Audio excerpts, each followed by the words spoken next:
Hello बच्चों, पिछले class में हम लोग पढ़े थे हड़प्पा सभ्यता के बारे में कि हड़प्पा सभ्यता की खोज कैसे हुई और किसने की। आज हम लोग पढ़ेंगे कि सिंधु घाटी सभ्यता की लिपियां। लेकिन उसके पहले हम लोग जान लेते हैं कि सिंधु घाटी सभ्यता के नाम कैसे आया, क्योंकि ये दोनों नाम बाबू आते रहते हैं, सिंधु घाटी सभ्यता और हड़प्पा सभ्यता। तो हम ये तो जान चुके हैं कि हड़प्पा सभ्यता क्यों कहा गया। आज ये भी जान लेते हैं कि सिंधु घाटी सभ्यता क्यों कहा गया।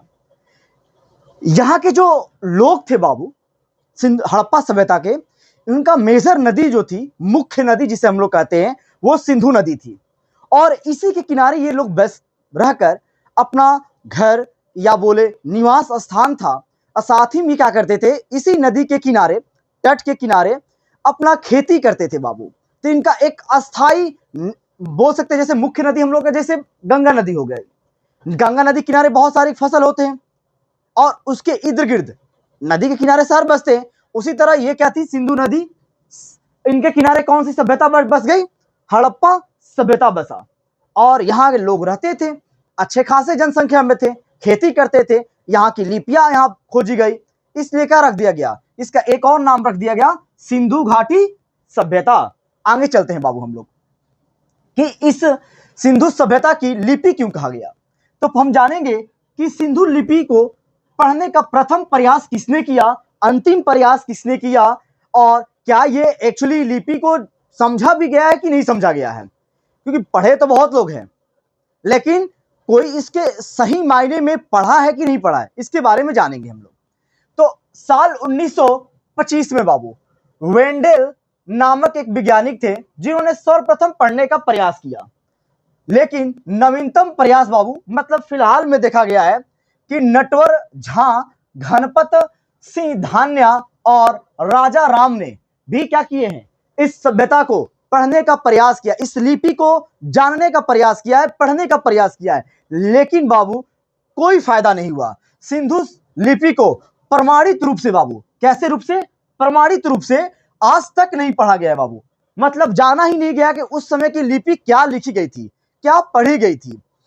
आगे चलते हैं कि लिपि में बाबू सबसे ज्यादा अक्षर जो है, इस लिपि के सबसे ज्यादा अक्षर जो है कहां से मिले हैं, कि मोहनजोदड़ो से मिले। कहां से मिले, मोहनजोदड़ो से। दूसरे स्थान पे कौन आता है, हड़प्पा आता है। और इस सभ्यता में बाबू सबसे ज्यादा जो फेमस जो जगह है ना, वही है मोहनजोदड़ो और हड़प्पा बाबू।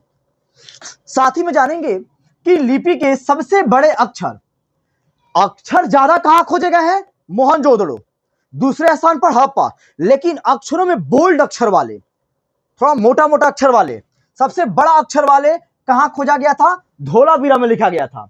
जैसे मान लो अभी हम मेरा क्या है, थोड़ा पतला पतला और छोटा छोटा है बाबू। लेकिन एक चीज और हम आपको दिखा रहे हैं,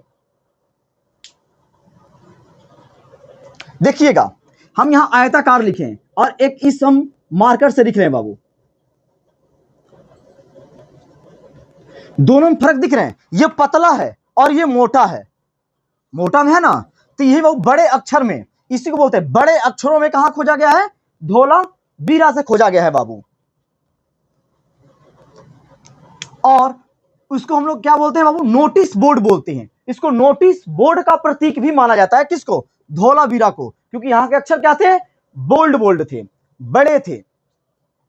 सिंधु लिपि एक क्या थी, भाव चित्रात्मक थी, भाव प्रकट करती थी। वो कैसी करती थी, भाव, मतलब आज भी हम लोग उस चित्र को देखकर समझते थे कि यहां पर हाथी देखा गया था, घोड़ा देखा गया था, या बकरियों की थी, कुत्ते थे, किस चीज को देखकर, भाव, चित्र को देखकर भावनात्मक हमारी चीजें आती है। अब ऐसे भी हम लोग क्या है, भारतीय, भावनात्मक पर तुरंत क्या हो जाते हैं, पिघल जाते हैं। सिंधु लिपि दोनों ओर से बाबू लिखी जाती थी। एक रोचक चीज है, आप ये खास ना जानते होंगे, ये जान लीजिए कि इसको दोनों ओर से लिखे जाता है। जैसे हम इधर से भी लिख सकते हैं और इधर से भी लिख सकते हैं। तो इस सभ्यता की जो लिपियां थी बाबू, दोनों ओर से लिखी जाती थी। साथ ही बाबू इसलिए इसे हम लोग क्या बोलते हैं, बुस्ट्रोफेदेन बोलते हैं, बुस्ट्रोफेदेन कहा जाता है। इस लिपि को दोनों ओर से लिखने के कारण इसका एक नाम पड़ा, जिसका नाम है बाबू बुस्ट्रोफेदेन, बुस्ट्रोफेदेन, फेदेन।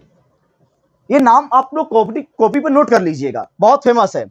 सिंधु सभ्यता को जानने की दृष्टि से बाबू विशेष उल्लेखनीय क्या है कि यहाँ कर सेल खड़ी प्रस्तर मिला हुआ है, पक्की ईंटी या मिट्टी से बने बाबू निर्मित विभिन्न प्रकार के मोहर, जिसमें आयताकार और वर्गाकार दोनों प्रकार के मोहरें मिली थी।